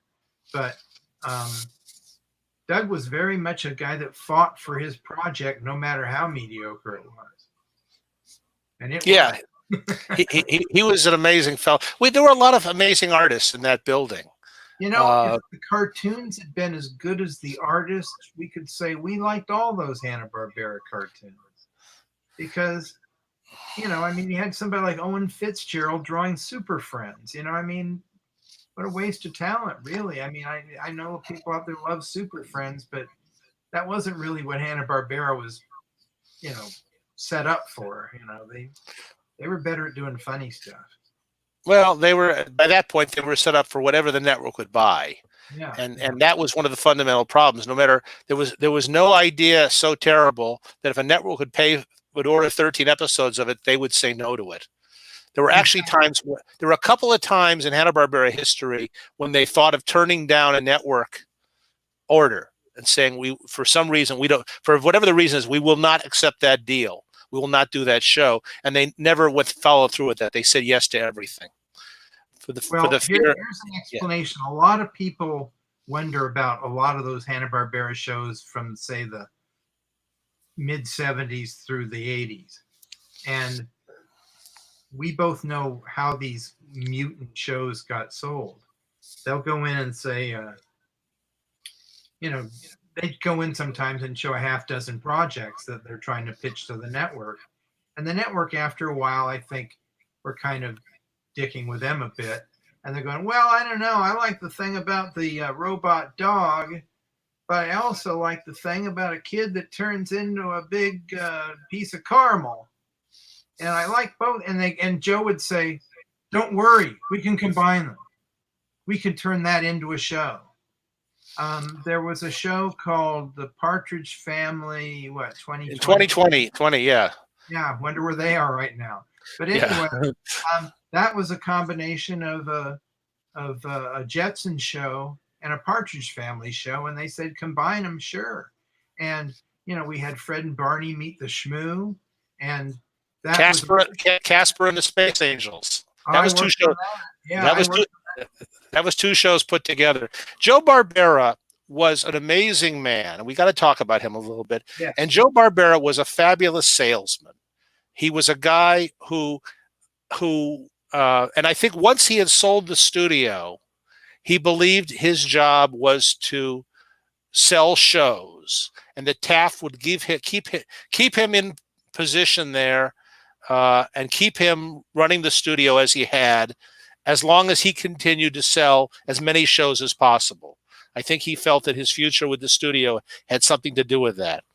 And they had an agent named Cy Fisher then, who was a lovely, funny man, and they'd go to these network meetings, and Cy Fisher would sit there and laugh at everything Joe said, which was not that difficult to do. Joe was a funny guy, and Joe would pitch these things, and he did what had previously been called in the comedy business the Danny Simon sliding pitch, where you start talking about one thing, and if they scowl, you instantly change it into something else. You say, now this show is set in the Old West. And if they kind of scowl, you go, he said, well, I mean, like today, West Los Angeles. You just keep changing it and ad-libbing and such. And you bowl them over with jokes and such. And Cy's job was to sit there and laugh. And when somebody in the network said, hey, we'll buy this, Cy would go, oh, look at the time, Joe. We've got another meeting. Let's go. Because when you get the network to say yes, you get the hell out of the room as fast as possible, close the deal, and then go back and talk further about the creative things once they're committed, so that you don't unsell the show by talking more about the concept. And I think I told this story on some other podcast recently, but one time Joe was pitching ideas, and he was saying this and that and this and that to the people doing primetime specials at NBC. And they were laughing and saying, they said, okay, we'll buy 2 hours of that. And Cy, of course, goes, oh, look at the time, Joe. We've got another meeting. And they go out. They leave immediately. They get in the hallway, and Cy says, Joe, congratulations. You did it again. And Joe says, which show did they buy? And Cy said, I thought you knew. And so then he said, I'll find out tomorrow when we call to close the deal. And the next day, NBC calls and says, listen, we're going to honor the commitment of the 2 hours, but we're not sure which show we bought. And Joe Barbera had actually managed to sell nothing. He got a 2-hour commitment for nothing. And those turned out to be, and people watching this will blink, the 2 Hanna-Barbera superhero roast specials, one with Ed McMahon. And they kind of, because Joe had talked in there about roasts and things like that. And that's ended up what fulfilled that commitment. But the commitment was made without knowing what they were buying. And Joe could sell shows like that. And so it was no problem for him to take, they liked the Casper pitch and they liked the Space Angels pitch. And Joe said, Casper and the Space Angels. We bought it. And Cy went, oh, look at the time. Got to go. I was in a meeting with him once with NBC. And he was trying to sell a Yogi Bear show. And he says, he goes, for example, it could be, maybe Yogi's walking down the street. And I got it. He sees a pie in the window. And he starts telling this story. And I'm the only person in the room that realizes he's reciting the plot of the first Yogi Bear short, Pie Pirates. The whole thing is him just playing it back. And these executroids are looking at each other like, oh my God, the man's a freaking genius, and they're just like mind blown. And I'm sitting back thinking, well, I guess Joe's fate is in my hands, and I'm sure not going to say anything. But, he was just absolutely amazing. And sometimes completely out there. He one time, speaking of Yogi Bear, he called me up. And they were trying to sell this new Yogi thing that they wound up just doing in syndication. You might remember it. It was like in the 80s, and it was just as bare bones as they could possibly make it. But he calls me in, and I think it's going to be about producing the Yogi Bear show. And he goes, have a seat. And he goes, I got something I want to play for you. And he puts a cassette into this boombox, and it's God, I can't think of the singer now. I'll think of it. He's singing "I'll Be Glad When You're Dead, You Rascal You." It's Cab Calloway? No, not Cab Calloway. It's a jazzy guy. And he goes, and the woman would stand in the middle, and then he'd dance around. He played it for me, and I'm thinking, okay, this song is going to be in a commercial, or this is going to be the project. This has something to do with it. And then he goes, yeah, let's play that again. Okay. And he's dancing around this thing again. I mean, he's literally dancing for me. And I'm starting to look and thinking, okay, maybe H&B finally decided we're going to rip off Candid Camera and they're just trying to see my reactions. And anyway, he plays that frickin' thing for me 5 times. The last time he had me standing there and he's dancing around me. And I'm thinking, when is this going to end? This is like, am I dreaming this? Did all that LSD finally come back? What's happening? And I never did find out. He said, thanks a lot, and sent me out the door. Another time he called me in. People, so Scott, people in the chat room are suggesting it was Louis Armstrong. No, it wasn't Louis Armstrong. It was the guy that sang. Wasn't it? No, it wasn't Fats Waller. Not Fats Waller. It was a guy that was popular in the 50s, and he had a woman that always worked with him. Louis Prima. Louis Prima, and he had a Keely Smith. Yeah, that's who it was. Louis Prima. All right. Okay. Yeah. He also once called me into his office. Now, this is the thing I love the most about Joe. I am like human white bread. I don't have any kind of background at all. Joe, I've never known a human so proud of being Italian.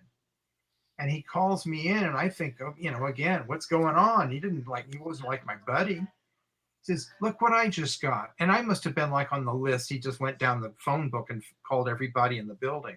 It was the who's who of Italian Americans. And he's going, look at this. Here's Tony Bennett. And then he's flipping around. Here's so-and-so. And meanwhile, he doesn't know that his partner in crime, Bill Hanna, has told me, you better get that goddamn film out of here tonight. We got to have it in Taipei by tomorrow or something. So I'm like sweating, just hoping I can, make my particular boss, because Joe was all about the pitch. Bill had to make the cartoons. It was kind of a grasshopper and ant kind of relationship in a lot of ways. But finally, I just said he liked to be called Mr. B. I mean, that's like, Rat Pack type stuff. And he said, I said, look, Mr. B, I said, I've got to get a show out of here. Bill's going to kill me if I don't. Could you just show me your entry, please? And he sits back and he goes, well, let's see. And he opens and goes, what do you know? And he again, it's like all the whole act of pitching, it's like it's all a story, and he just loved every second of it. And here's his entry. He didn't know that I knew that he had to pay to get his entry in that book, but he was just, for a guy with so much power and so much fame, he still had that kind of like little bit of, hey, I want to share this with other people. It was interesting. I have a photo here that I love. I found this in June Foray's files. This is in Joe Barbera's office. I recognize the Yogi Bear picture on the wall behind us. Left to right, Joe Barbera, Walter Lantz, Don Messick, Dawes Butler, June Foray, and Bill Hanna. And I tell people that everything they need to know about the relationship between Joe Barbera and Bill Hanna is in this photo based on the way the two men are dressed. Yep. Joe Barbera has just come from a network meeting where he sold something, and Bill Hanna has been upstairs all day in shirt sleeves going through timing sheets, and he worked. One of the reasons that Bill Hanna was loved by many of the people there is he worked real hard. There were a lot of negative things you could say about Bill Hanna, but none of them were that he was lazy, and he respected hard work, and he loved hard work, and his goal was to work at that studio until the day he dropped, and to keep producing product and getting stuff done. And he was very, very proud of how many people their studio employed. So was Joe. One time I said to one of my little snottier moments, I said to Bill, sometimes I wish this studio would sell one less show a season, because, if there's enough good people to do 6 shows, you sell 7 or 8. Sometimes the ratio is even greater than that. And Bill Hanna, without being mean, he said, Mark, go over to the layout department and pick the 9 guys you want me to lay off and tell them there's no job here because you want them to see one less show. He said it in a nice way, but it was true because he was really proud of the fact that they were paying people's mortgages and college tuitions, and that there were guys in that building who, you knew a lot of them. They dated back to working for Lance in the 50s. They dated back to working for Warner Brothers. They're guys who'd made their whole living in animation. And Hanna-Barbera always found a job for those guys. Tex Avery, when he had no place else to work, got a job at Hanna-Barbera. Friz Freeling for a while was estranged from DePatie Freeling. He came and worked at Hanna-Barbera. And you got guys like Owen Fitzgerald and Dave Tendlar and so many guys who had made their life drawing funny pictures. And the alternative to Hanna-Barbera was like being a Walmart greeter or something like that.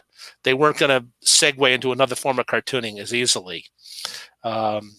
And But Barbera, yeah. Oh, go ahead. I was going to say, but it wasn't like a boys' club. It wasn't like the old guys. They were interested in guys like us too. And in my case, I never realized it because when you're young, you're just kind of cocky and thinking, yeah, of course, I deserve this. But they'd move me around. I never got, layoffs would come through. And guys like, much more experienced than me would get laid off. They'd find stuff for me to do. It wasn't until years later I realized they were trying to train me. I don't think they could ever figure out why I was always asking them questions about, a certain episode of Quick Draw McGraw or something, because I didn't overdo it on the fanboy stuff. As we've talked about, I never asked for a photo with him. I never wanted to give a clue that I was just so excited to be there. But everybody kind of could tell that about me. And I don't think they figured out that maybe I loved the Hanna-Barbera of 1958 more than the Hanna-Barbera of 1988.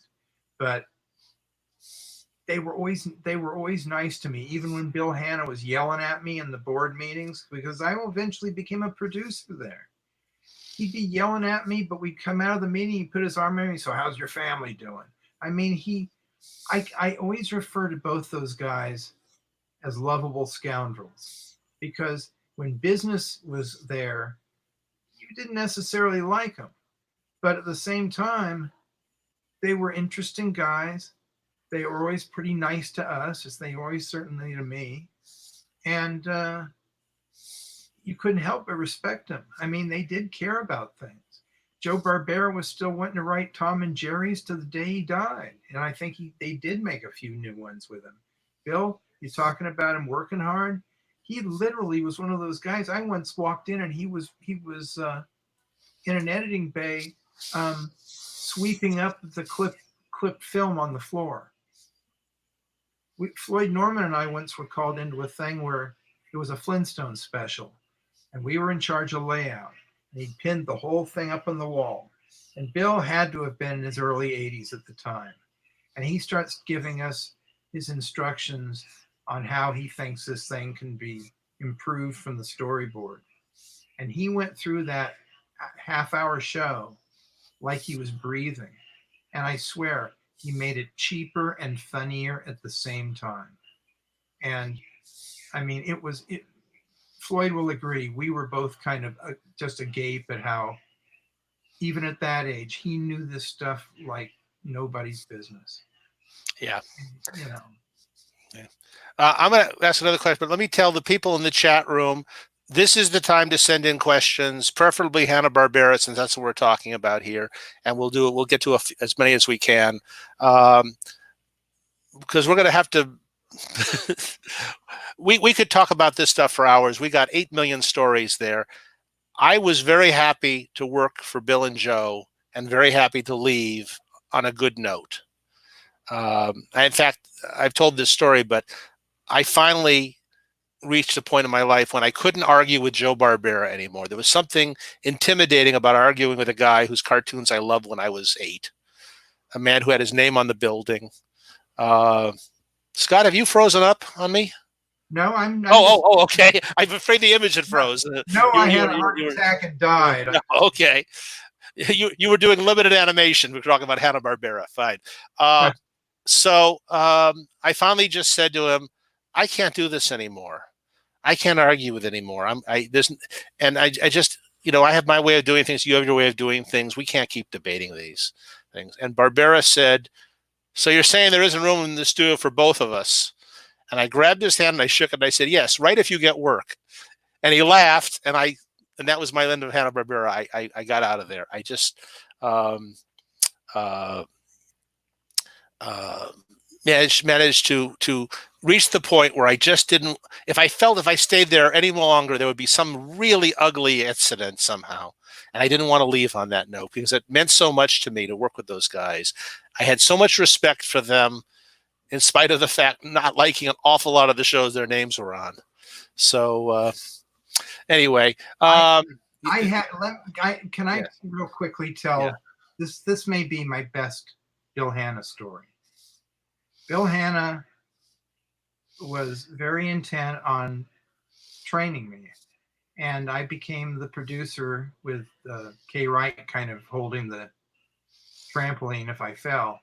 But I was producing a Martin Short show, which bore the ungainly title of The Completely Mental Misadventures of Ed Grimley, which is why you probably never saw it in TV Guide. They didn't have enough room.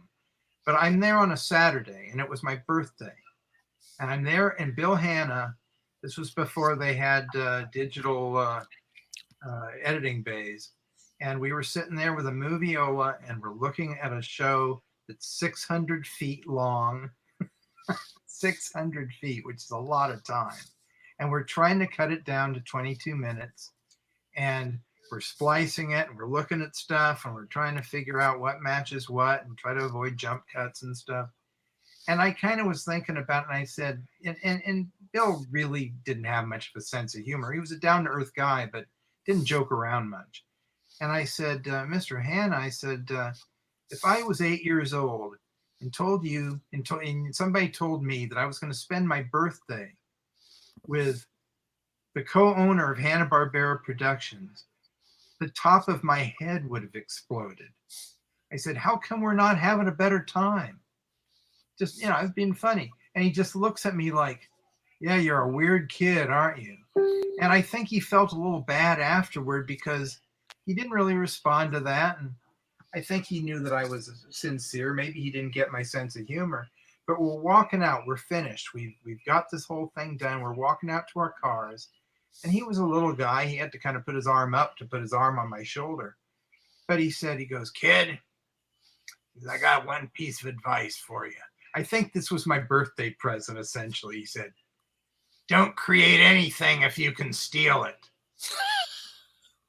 And I faked a laugh because even as a kid, it's like, yeah, I knew that the Flintstones were the honeymooners and that Top Cat was Bilko. And I mean, it wasn't subtle. If you were a kid that liked TV, you recognized most. I didn't understand Blondie because I hadn't seen any of the old Blondie movies to know that was the Jetsons. But still, it was like, of course I knew this when I was a kid, and I certainly know it now. And I was sitting in a meeting where Joe Barbera wanted to rip off the Tasmanian Devil, a character from BC. And I blurted out, you can't do that. And he shot me a look like they're going to find you in a ditch by 29 Palms next week. It was like, no, you don't say that to Joe Barbera. But I mean, they had no problem borrowing concepts, let's put it that way. So, it didn't surprise me, but I kind of faked a laugh. And years later, I created a character called Flint Stoner. So I finally kind of went along. I wish I'd gotten a little note from Bill that said, Scott rips this off. It's okay. I told him to do that. But that was the ultimate Bill Hanna moment for me, because he kind of just pulled the curtain all the way back on that one. Okay, let's. We're going to go to the chat room a bit here. I'm going to rule a couple of things out of order. Thad Boyd wants to hear about Sonic the Hedgehog, and Holly Buchanan wants to hear about Captain Carrot. Scott, you're coming back for another one of these shows, and we'll talk about those and other things you've done there. Damondo wants to know, have you ever got to meet with Paul Winchell, the voice of Dick Dastardly? I haven't, but Mark has. I knew Dick Paul very well. One of the strangest moments of my life, and you know how strange my life has been, was I used to love Paul Winchell. I watched him when I was a kid on Circus Time and the various shows he had. I had my own little Jerry Mahoney doll. I just loved him terrifically. I got to know him fairly well. Flash forward ahead to my adulthood, and Paul would have a bunch of us come out to a delicatessen near his house. He was divorced or separated from his wife at this time, and he was lonely a lot. So we'd go there, and he would tell dirty jokes around the table. And then he took us back to his apartment, which was nearby, and he picked up Knucklehead, who was sitting in the living room, and he did a routine with Knucklehead that would have made Larry Flint blush. It was the filthiest. It was Knucklehead confessing to his gay porn career and having sex with Effie Clinker from Edgar Bergen's repertoire. And I'm sitting there going, boy, I've grown up. This is so strange. Paul was a bizarre man, very strange. If you ever read his autobiography, you know this. But he was a brilliant performer, a brilliantly talented man, and I was thrilled to know. I have in my living room exact replicas of Knucklehead and Jerry Mahoney, and every time I go in there, I see them and I smile, and every time my cleaning lady goes in there, she sees them and she screams. Anyway, Doug Pratt. How did HBO react to Filmation appearing as if out of nowhere? Well, we weren't around at the time. But Bill and Joe, I think, were always happy to see people working and producing stuff. And they really were very big on the idea of people being employed and having jobs, cartoonists working. And they figured the guy who works for Filmation this week will be working for them next week and vice versa. The management at Taft, kind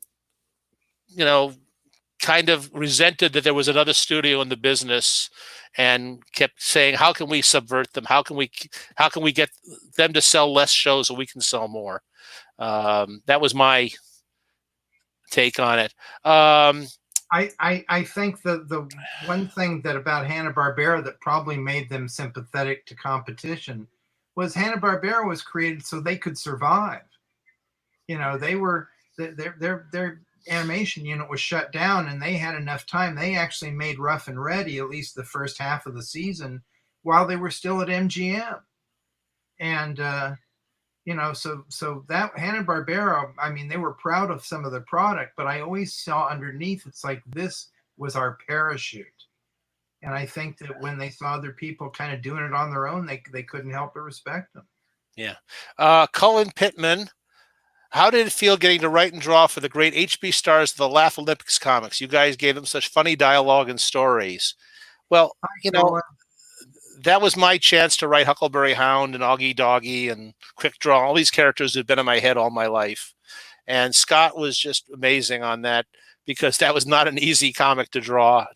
He inked all the issues. It was easier to do the comic than the TV show. Yeah. 47 regular characters plus audiences. Yeah. So I liked doing that comic book a lot. It was a lot of fun for me. It was kind of it was the first comic I ever edited. And I made every beginning editor's mistake you could make. And Scott managed to bail me out a lot of times by inking pages like crazy over to the weekend. So I'm really happy with that comic. I don't say that about a lot of things. Inking a really good artist taught me how to draw better too. Yeah, we had some very good artists on that. One of them was Romano Rombalu, who just passed away a couple months ago. But we had a couple issues drawn by this man. Well, one was a guy named Jack Banning, who was a great unsung, funny animal artist, and very fast and very crusty would be the word, Scott. He was. Yeah, but he really inspired me because this guy was juggling assignments like nobody I've ever met before in my life, and he could do a little bit of everything. He'd been at one point, I mean, he worked at Disney, worked all over in animation, but he was a sports cartoonist. And I love the fact that he drew. I don't like sports, but I like sports cartooning because they were so kinetic. The characters were always in great poses, and those are the kind of poses he gave us in the comics. Jack was really good. He'd also take Prince's cruises. For every 3 cruises where he'd do caricatures, he got a 4th trip free with his wife. Yeah. So, Jack drew the first issue of Laugh Olympics, and then he went on a cruise. They said to me, I'm going on a cruise. So I quickly sat down, and he said, I'll take work with me. So I sat down and I wrote 3 issues of Laugh Olympics in about 4 days and gave him the scripts to take with him. And then he left on the cruise. So I had a big problem. I've told the story elsewhere. It's too long to tell here about getting number 2 done. And Owen Fitzgerald bailed me out on that. And then Owen did number 3, like in 3 days. He penciled the whole thing, which I think is a beautifully drawn comic. And then Jack came back, and I had these 3 issues he'd done. So all of a sudden now I'd gone from being terribly behind to terribly ahead. And then we had Ramon do the book. It was a fun comic to do, and I got to just play around with all these Hanna-Barbera characters, and I got to have Dick Dastardly and Muttley meet Dread Baron and Mumbly, or no, yeah, Mumbly. That's right. Yeah.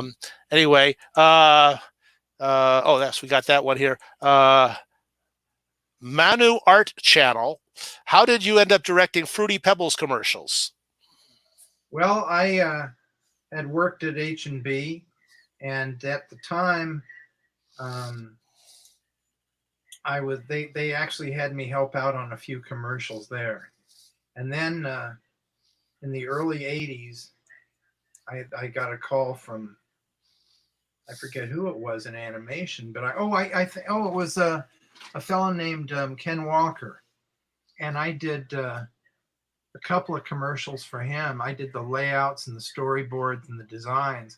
And I think the 3rd one I did was the one where Barney comes in as a rapper, and he's going, I'm the master rapper, and I'm here to say I love Fruity Pebbles in a major way. And that's become like a standard thing in rap and hip hop music now.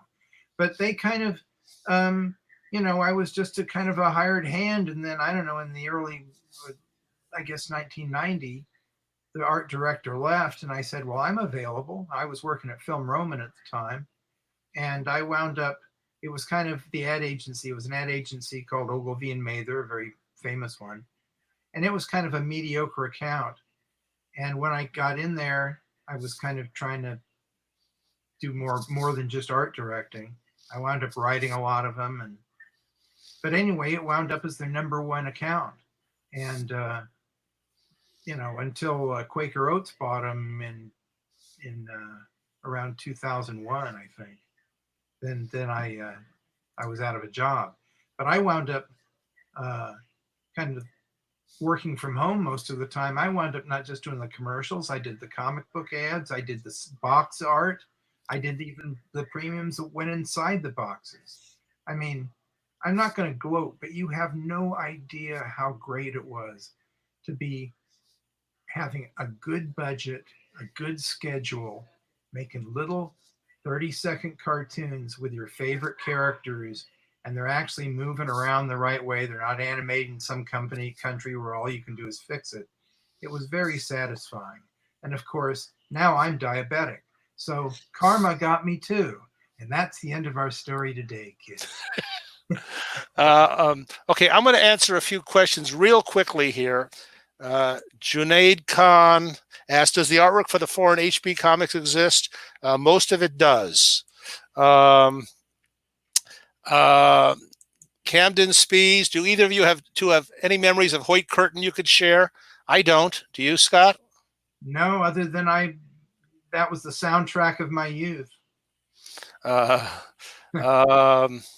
Let's see here. There is and Joe Ferrara. Hi, Joe. Joe asked, who did the music for HB? Well, Hoyt Curtin did a lot of it, but they had quite a few people in and out of that place over the years.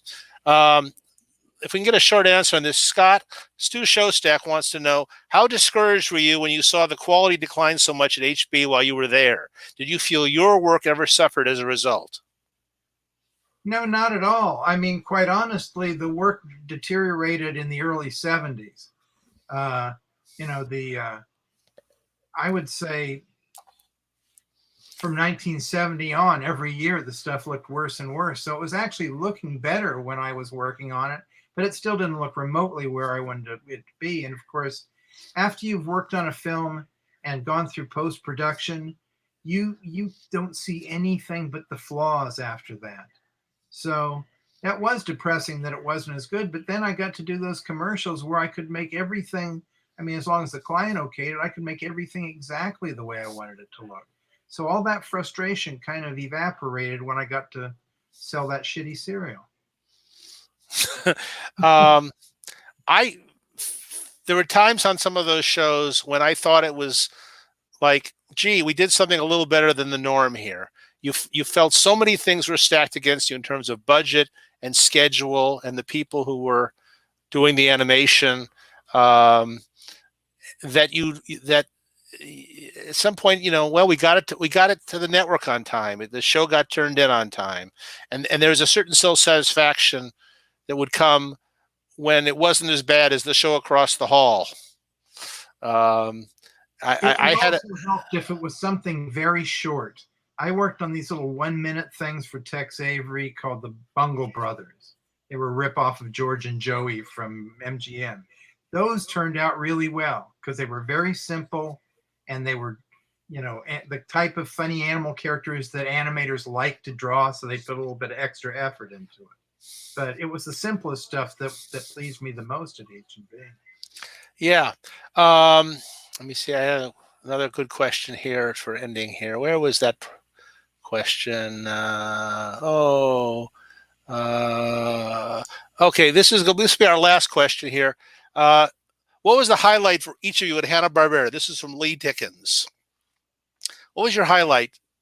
I guess by highlight he means the moment you were happiest. The moment I was happiest was we were developing this 90-minute Flintstone show, which was way too much Flintstones for every week. And there was a segment that Tex Avery came up with called Cave Mouse. It was essentially so he could do Tom and Jerry with Dino and this goofy-looking mouse. And he designed a real funny little character for the mouse. And one day we find out that Iwo Takamoto has redesigned it, and it looks like Scooby-Doo in a mouse suit, except he's tiny. And Tex was furious about it.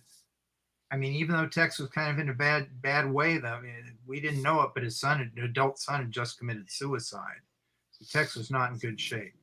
But he fought back against this. So one day I did a drawing of Tex looking at Iwo's drawing, and Tex is doing a take, and all of his clothes are flying off, and he's naked.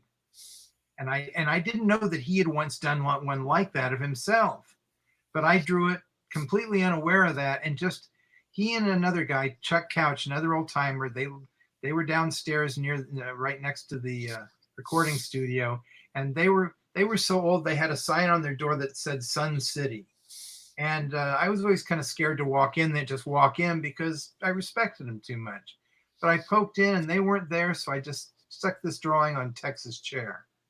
About 3 days later, I went down and I thought, I'm going to go by at least see Chuck. Maybe Chuck's in there. Nobody's there. I poked my head in. Tex had my drawing pinned to the wall in front of his desk at eye level. And it was the only thing on the wall. And I realized, holy crap, Tex thinks I'm funny. That was my best moment. You can't be impressing Tex Avery. Yeah, no, I worked with Tex a little bit. We shared an office for a while, and he was it was fascinating to be with him. He had an amazing mind, and he was we talked about everything. He was a fascinating guy. My favorite moment there, I suppose, came as the resolution of my least favorite moment there. I wrote a Yogi Bear primetime Christmas special. It's called Yogi's All-Star Christmas Caper or something. I don't remember the title of it now.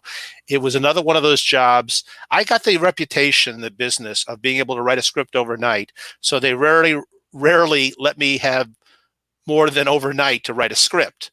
One time, the people at the network called me. They wanted me to write a script at CBS, and I said, can I have till next Monday? And they said, Mark, if we had till next Monday, we would have called you on Friday. I mean, that was it.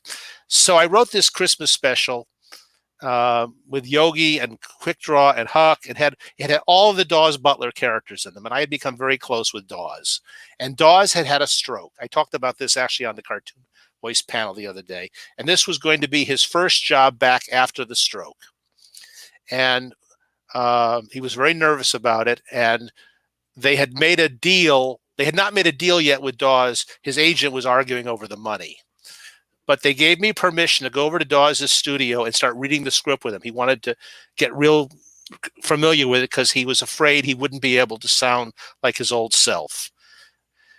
So I directed Dawes, rehearsed him on the script, and then the next morning I went into Hanna-Barbera, and Jenny McSwain, who was one of the casting people there, comes up to me in the hallway. She's practically crying. They have told her to replace Dawes. They can't make a deal with his agent for him to do this special. And I was furious. I get, Scott, you've known me for 50 plus years. Have you ever seen me really mad? Once or twice. That's the most. Yeah, I don't get mad very often. You got to like slap my mother or something like that to get me mad. Anyway, and I got furious over it. And I had a huge argument with the guy in charge of business affairs, and yelling and screaming. In the meantime, the word had gotten out in the studio that they wanted to replace Dawes as Yogi. This is not just replacing Dawes as Yogi. In this special, Dawes was doing Snooper, Blabber, Jinx, Dixie, Hokey Wolf, Snagglepuss. I think we had Lippy Lion in it for a lot. It was all his major characters. Augie Doggy. He was doing like 15 voices in the show because they were all cameos in it.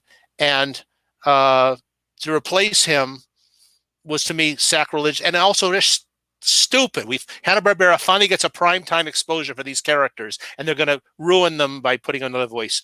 I started yelling at the guy in charge of business affairs, and he said, Dawes is holding us up for too much money. We can't pay this money. We can't be a slave to the talent. We can't be held hostage. We're going to replace him. And when the word got around to the voice people, someone said to Don Messick, they're going to replace Dawes as Yogi. And Don Messick said, well, they better replace me as Ranger Smith and Boo Boo because I'm not doing them with anybody but Dawes. And then all the other guys, Paul Winchell heard about this, and he was so angry he wanted to like pick up picket signs and go out and start marching up and down in front of the studio. And all the other voice people, Frank Welker said, I'm not auditioning for that. And Chuck McCann said, I'm not auditioning for any of that. So I found out from the business affairs guy that Dawes and his agent were $1,000 apart on the money. He wanted a certain figure. They wanted to pay $1,000 less. For a primetime special where Dawes did 15 roles, and I did something, I have never done anything like this before in my life. I barged into Joe Barbera's office. I just went right past the secretary, barged into his office. He was there, and I started yelling at Joe Barbera, like, what do you got? Why doesn't anybody want to make this show good? And I got all upset with him, and I had my checkbook in my pocket. I pulled out my checkbook, and I wrote a check for $1,000 to Hanna-Barbera, and I threw it on Joe Barbera's desk. And I said, I have ID if you want to do 2 forms of ID. And he said, it's $1,000? I said, yes, $1,000 or about what you spend on lunch. And he goes to he picks up the phone, he calls the business affairs guy. It was like this. He picks up the phone, he says, I've got Mark Evanier in my office. And he had to pull the phone because the guy started screaming at the other end. And he said, this is a quote. He said, give Dawes the $1,000. He said, Mark says it's $1,000. Are we $1,000 apart? Give Dawes the $1,000. I said, give Dawes the $1,000. Hey, my name's on the fucking building. Give Dawes the $1,000. And he hangs up and he hands me back my check and says, thank you. And Dawes did the show. And the night it aired, Dawes called me and said, we started talking. First time he saw it on the air. And we were talking, he got a call waiting beep. And he said, excuse me. And he goes away and he came back and he said, that was Messick. He called, because Dawes was recorded separately. He hadn't seen this show had Mel Blanc in it. It had Alan Melvin. It had John Stevenson. It had all the great Hanna-Barbera voices. Hal Smith was in it. It was an all-star Hanna-Barbera. They got Jimmy Weldon back to do the one line of Yankee Doodle in it even. And he comes to me and he says, Messick said I sounded like my old self. He was so happy. And then there was another call waiting beep. And he goes away and he comes back. He says, Mark, I'll call you back. I got John Stevenson on the other line. And what had happened, I think Messick may have arranged this. Every single voice actor in the business was calling Dawes to say, you sounded like your old self.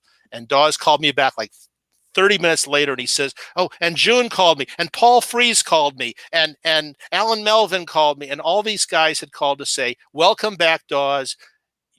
You sounded exactly like your old self. You've recovered from the stroke.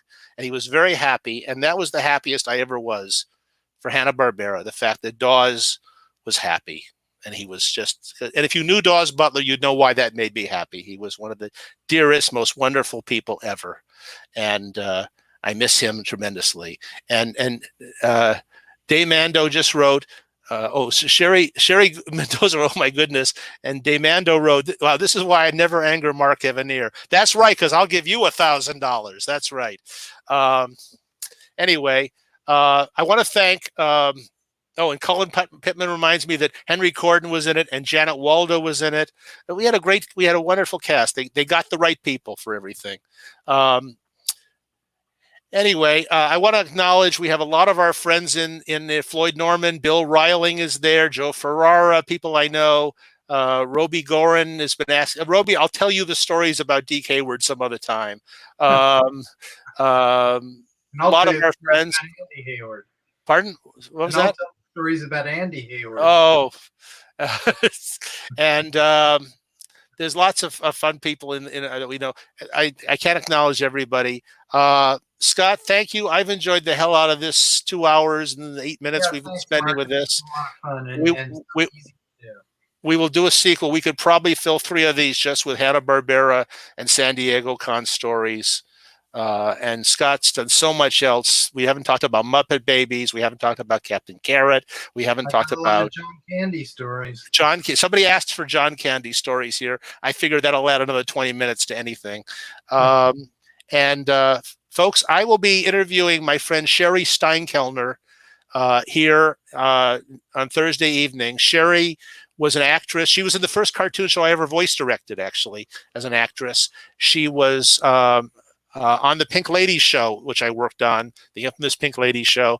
And then she and her husband, Bill Steinkellner, became producers of Cheers and the Bob Show, where he played a comic book artist. They did the Broadway show of Sister Act. They wrote the book for that. They were behind the TV animated show Teacher's Pet, which was a great cartoon show that I'm sure many of you in the chat room now love.